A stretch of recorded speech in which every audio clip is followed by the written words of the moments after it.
వనస్థలీపురంలో గర్భిణి సునీత కేసులో సంచలన విషయాలు బయటకు వస్తున్నాయి.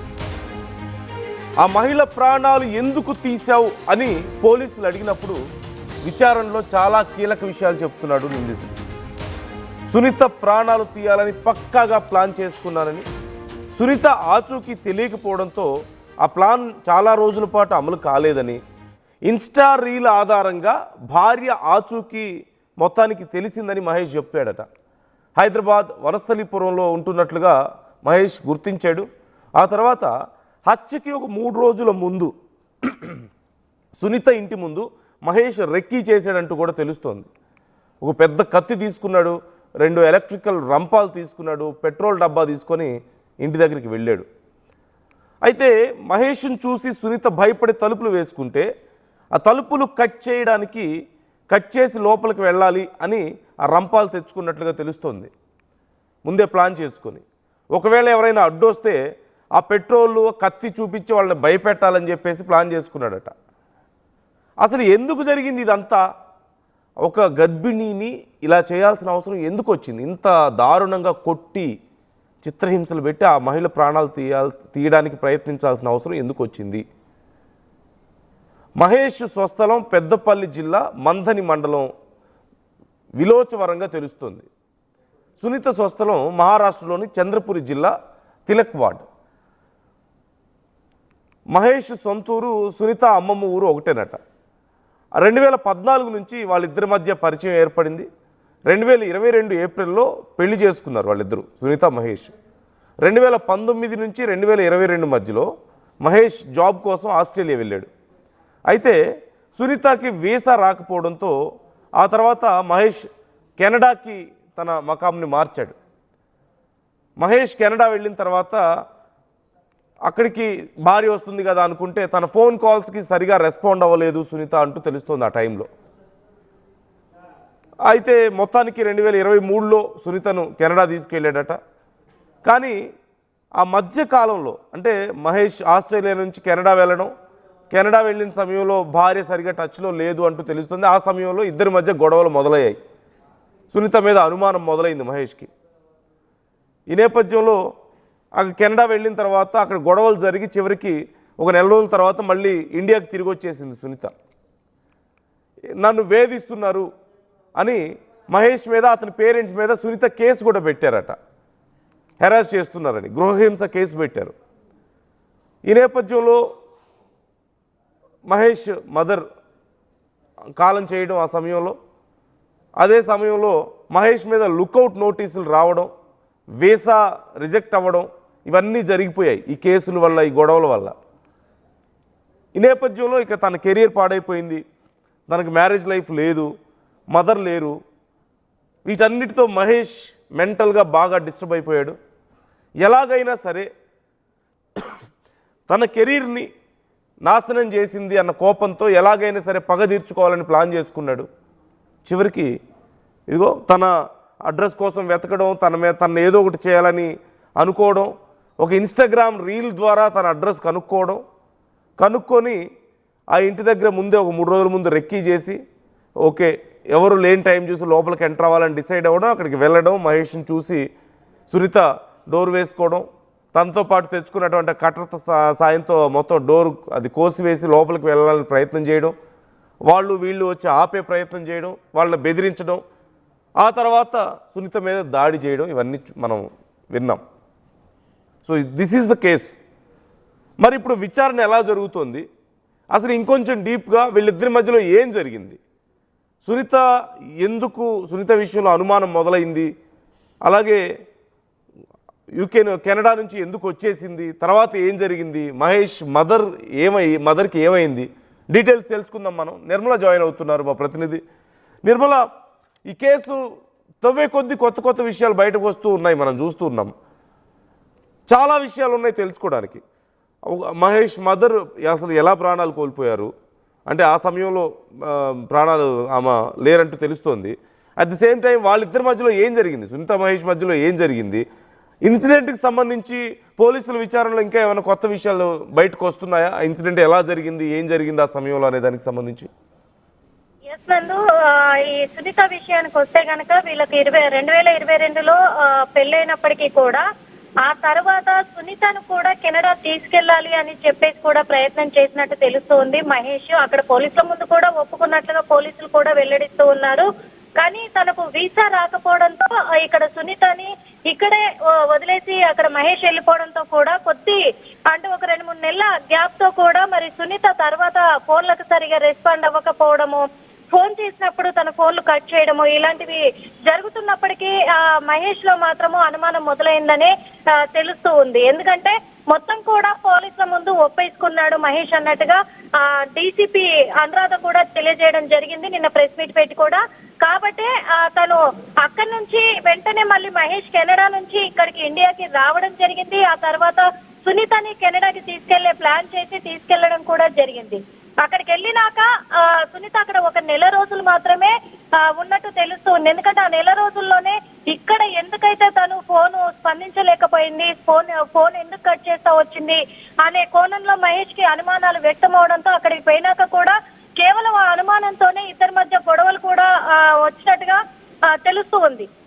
ఆ గొడవలు జరిగే ఆ ప్రాంగణంలోనే ఇక్కడ ఉంటే ఇంకా పెద్దగా అయిపోతాయి గొడవలు అని చెప్పేసి కూడా అక్కడ నుంచి సునీత వచ్చేయడం కూడా జరిగింది. మళ్ళీ ఇండియాకి వచ్చిన తర్వాత తను వాళ్ళ అమ్మ వాళ్ళతోనే ఉంటుంది. తర్వాత మళ్ళీ హైదరాబాద్ లో జాబ్ వెతుక్కోవడము ఇవన్నీ కూడా జరుగుతూ ఉన్న తరుణంలోనే ఇక్కడికి వచ్చిన తర్వాత మహేష్ వాళ్ళ ఫ్యామిలీ అమ్మ వాళ్ళ మీద కూడా 490 సెక్షన్ కింద కేసు పెట్టడం జరిగింది సునీత. అయితే ఆ కేసు నమోదైన తర్వాత మహేష్ ని పోలీసులు ఇక్కడికి పిలిపించినట్టుగా తెలుస్తూ ఉంది.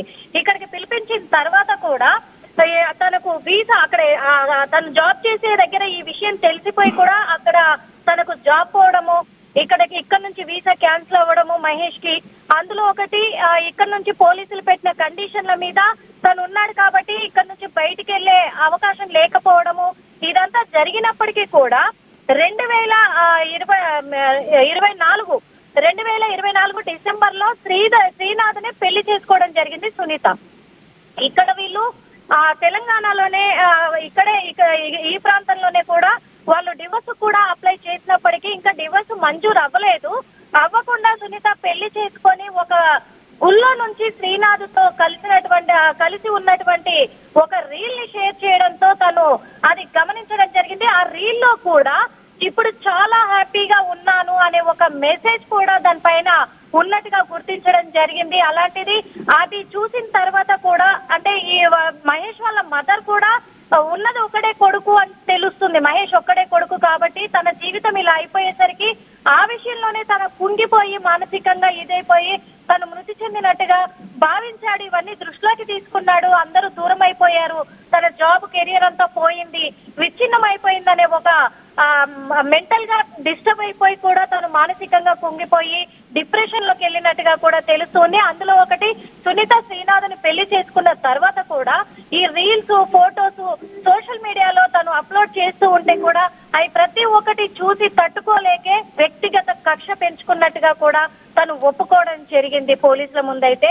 ఈ విషయం ఒకటే కాకుండా ఇటు సునీత విషయానికి వస్తే శ్రీనాథ్ వాళ్ళ ఫ్యామిలీకి సునీతకు ఫస్ట్ మ్యారేజ్ అయ్యిందనే విషయము మొన్నటి వరకు కూడా వాళ్ళకు తెలియదు అంటున్నారు. అదే షాక్ లో ఉన్నారు శ్రీనాథ్ వాళ్ళ ఫ్యామిలీ అని కూడా చెప్పుకోవచ్చు. అసలు పెళ్లి అయ్యింది అని తెలిస్తే మేము చేసుకునే వాళ్ళం కాదు, అంటే అక్కడి నుంచి శ్రీనాథ్ నుంచి మహేష్ నుంచి దూరమై పక్కకు వచ్చేసిన తర్వాత కూడా శ్రీనాథ్తో పరిచయం ఏర్పడింది ఉద్యోగరీత్యా కూడా తెలుస్తూ ఉంది. శ్రీనాథ్తో పరిచయం ఏర్పడిన తర్వాత అది కాస్త ప్రేమ వ్యవహారంగా మారి శ్రీనాథ్తో పెళ్లి చేసుకోవడం జరిగింది. శ్రీనాథ్ వాళ్ళు ఎన్నో సంవత్సరాల నుంచి కూడా వనసలిపురంలోనే స్థానికంగా ఉంటున్న వాళ్ళు కాబట్టి ఇక్కడే తను పెళ్లి చేసుకోవడం జరిగింది. అదే కోణంలో కూడా ఇప్పుడు వాళ్ళు అదే షాక్ లో ఉన్నట్టుగా తెలుపుతున్నారు పోలీసుల ముందైతే. మాకు అసలు సునీతకు మొదటిగా పెళ్ళయింది, విడాకుల వరకు వెళ్ళింది, అలా మొదటి భర్త తల్లి చనిపోయింది, ఇవేవి కూడా మాకు తెలియకుండానే మేము చేసుకున్నాము అని చెప్పేసి వాళ్ళు షాక్ లో ఉన్నారు, ఏం మాట్లాడలేని పరిస్థితుల్లో ఉన్నారు. ఇక మహేష్ మాత్రము ఇక్కడ తనతో పాటు ఎందుకంటే ఎవరైనా అడ్డుపడి డోరు అంటే సునీత డోర్ వేసుకున్న తరుణంలో అపార్ట్మెంట్ వాళ్ళు ఎవరైనా అడ్డుపడితే మాత్రము వాళ్ళ మీదే పెట్రోల్ చల్దామని చెప్పేసి నేను పెట్రోల్ తీసుకురావడం జరిగింది. ఒకవేళ డోర్ వేసుకొని డోరు తీయకపోయినట్లయితే ఆ డోర్ ని కట్ చేసైనా లోపలికి వెళ్ళి తనను అంతమొందించాలని నేను అంత ఇదితోటి పక్క పోలీసుల ముందు కూడా ఒప్పుకున్నట్టుగా తెలుస్తూ ఉంది. అందుకే మొదటిసారిగానే డోర్ కొట్టగానే సునీత డోర్ తీయడము మహేష్ కు ఒక సులువైన ఇదైపోయింది, అవకాశం అయిపోయిందని కూడా చెప్పుకోవచ్చు. డోర్ తీయడంతో సునీతని లోపలికి నెట్టుకుంటూ వెళ్ళిపోయి డోర్ లాక్ చేసేసి మరి సునీత మీద అయితే దారుణంగా దాడి చేయడం కూడా జరిగింది. ఆ తర్వాత కూడా తను బెడ్రూమ్ లో కూర్చొని వెళ్ళిపోయి ఆ పోలీసులకు సమాచారం సునీత అరుపులతోటి మరి అదే అపార్ట్మెంట్ లో ఉంటున్న వాళ్ళు పైన బట్టలారేయడానికి వెళ్ళినటువంటి వాళ్ళ అమ్మగారు కావచ్చు, వాళ్ళంతా కూడా వచ్చి అరుస్తుండడంతో కూడా పోలీసులకు సమాచారం ఇవ్వడంతో పోలీసులు వచ్చినప్పటికీ పోలీసులతో కూడా మహేష్ ఒకటే చెప్పాడు, ఆల్రెడీ తను వెంట తెచ్చుకున్న పెట్రోల్ మొత్తం కూడా తన మీదే పోసేసుకొని డోర్ లాక్ చేసుకొని ఎవరైనా నన్ను ఏదైనా చెయ్యాలి అనుకుంటే మాత్రము నాకు నేనే అంటించుకుంటాను అని చెప్పేసి బెదిరింపులకు కూడా గురి చేసినట్టుగా కూడా పోలీసులు కూడా తెలపడం జరిగింది. అయినప్పటికీ తనకు నచ్చ చెప్పి బయటికి మెల్లగా తనను తీసుకొచ్చి అదుపులోకి తీసుకొని ఇప్పుడు రిమాండ్ కూడా తరలించారు ప్రస్తుతం. అయితే ఇప్పుడు ఇటువైపు ఓ కోణంలో సునీత పేరెంట్స్ ను విచారిస్తూ ఉన్నారు. ఇక మహేష్ కంటే మహేష్ వాళ్ళ తల్లి ఒకటి ఉంటే తల్లి కూడా ఇప్పుడు దూరం అయిపోయింది కాబట్టి అక్కడ నుంచి ఎవరిని విచారించే అవకాశం లేదు. ఓ పక్క మహేష్ మరి ఇక్కడ హాస్టల్లో బాయ్స్ హాస్టల్లో ఉన్నాడు కాబట్టి అక్కడ బాయ్స్ హాస్టల్ నుంచి కూడా పోలీసులు పూర్తి సమాచారం అయితే అతను 2 నెలల క్రితం హాస్టల్లో జాయిన్ అయినట్టుగా తెలుస్తూ ఉంది తుర్కయంజాల్లో. మరి అక్కడ కూడా విచారిస్తూ ఉన్నారు. ఓ పక్క అంతకు ముందు మియాపూర్ లో వచ్చి చేరాడు, కెనడా నుంచి వచ్చిన తర్వాత అక్కడ కూడా విచారిస్తూ ఉన్నారు. ఓ పక్క శ్రీనాథ్ ఫ్యామిలీ నుంచి కూడా ఆధారాలు అంటే ఏదైనా ఇంకా ఇన్ఫర్మేషన్ తెలుస్తుందా ఏంటి అనే కోణంలో కూడా మరి ఇప్పుడైతే శ్రీనాథ్ వాళ్ళ ఫ్యామిలీ నుంచి కూడా అందరినీ విచారిస్తూ ఉన్నారు. ముఖ్యంగా ఏంటంటే అందరినీ కలిసి వేస్తున్న విషయము ఇప్పటికే సునీత 3 నెలల ప్రెగ్నెంట్ అవ్వడం, ఆ ప్రెగ్నెంట్ అని తెలిసి కూడా మరి మహేష్ తనని అంతమొందించాడు అనేది కొంచెం అందరినీ కలిసి వేస్తున్న విషయం. నిర్మల, మహేష్ ప్రధానంగా తన లైఫ్ ఇలా పాడవడానికి కారణం సునీతని కోపం పెంచుకోవడం, తన జాబ్ పోవడం, లుకౌట్ నోటీసులు రావడం, మదర్ దూరం అవడం, ఈ మొత్తం గందరగోళం నేపథ్యంలో తన లైఫ్ ఇలా అయిపోయిందన్న కోపంతో ఇలా చేశాడు అని చెప్తున్నారు.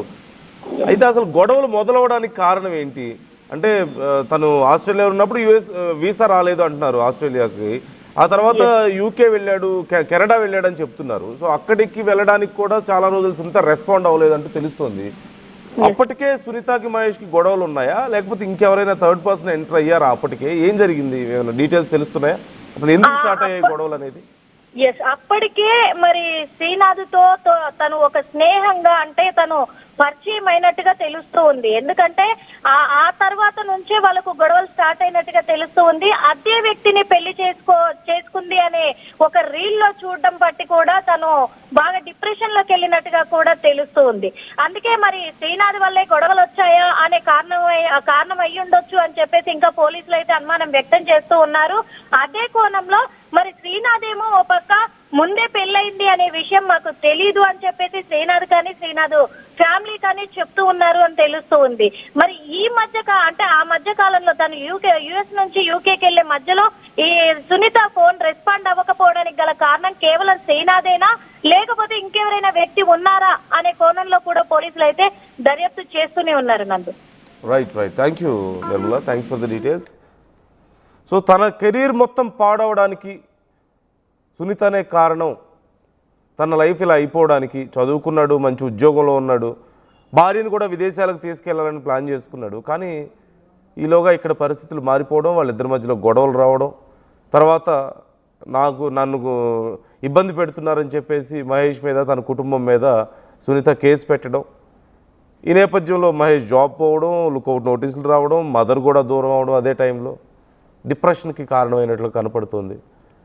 తీరా చూస్తే తన భార్య ఇంకొకరిని పెళ్లి చేసుకొని నేను చాలా సంతోషంగా ఉన్నానని చెప్పేసి పోస్టులు పెట్టడం అతని కోపాన్ని ఒక రకమైన పగగా మార్చింది. ఆ తర్వాత అతను ఇలా డిసైడ్ అయ్యి తన మీద దాడి చేయాలని చెప్పి ప్లాన్ చేసుకోవడం, ఇవన్నీ జరిగినట్లుగా సమాచారం అందుతోంది.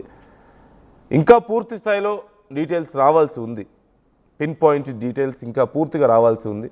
పోలీసులు దీనికి సంబంధించి డీటెయిల్స్ మరికొన్ని గంటల్లో వాళ్ళు ప్రెస్ మీట్ పెట్టే అవకాశం కనిపిస్తుంది, అంశానికి సంబంధించి డీటెయిల్స్ చెప్పే అవకాశం కనిపిస్తుంది. సో మీ అభిప్రాయాలు ఏంటి ఈ విషయంలో? చాలా వరకు ఫ్యామిలీ మ్యాటర్స్లో వైలెన్స్ చోటు చేసుకోవడానికి చాలా ఇన్డెప్త్ రీజన్స్ ఉండుండొచ్చేమో. ఇలాంటి సందర్భాల్లో ఎవరి తప్పు ఎవరిది రైట్ అనేది మనం కొన్నిసార్లు డిసైడ్ చేసుకోవడం కూడా కష్టం అవుతుంది. అంటే మోరల్గా కొన్ని రకాల కారణాలు కనిపిస్తాయి, అండ్ సోషల్గా చట్టపరమైనటువంటి కారణాలు మరికొన్ని కనిపిస్తాయి. ఎవరిది రైటో ఎవరి తప్పు డిసైడ్ చేయడం చాలా కష్టం అవుతుంది. అంటే లీగల్గా ఒకరి తప్పు అని చెప్పినప్పటికీ వాళ్ళు ఆ పరిస్థితికి దిగజారడానికి కారణం ఏంటి అనేది ఆలోచించే అవసరం కూడా కొన్నిసార్లు వస్తుంది. So what do you think about this case?